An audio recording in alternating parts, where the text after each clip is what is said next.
So now let's go ahead and let's take a simple exercise like the plank.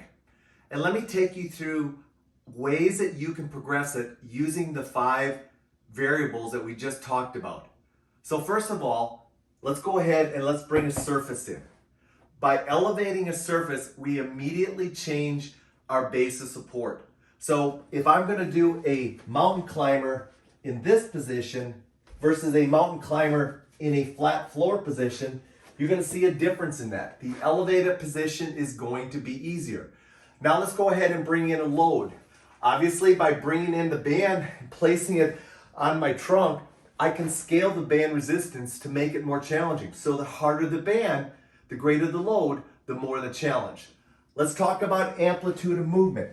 If I'm here and I'm doing a short little movement, that's going to require my trunk to be a little less demand on the stabilization. Versus if I take a big step with my mountain climber, now my dynamic stabilization demand is going to be greater. Let's talk about speed.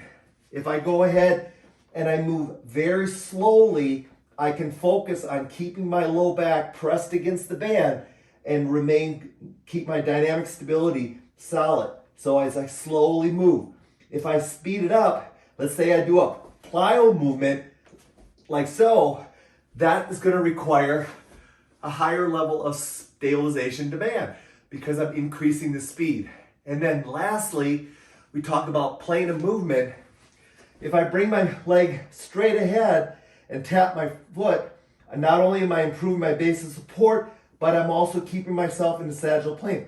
But if I bring my leg out to the side, now I bring in rotation and you immediately see a higher level of dynamic stabilization.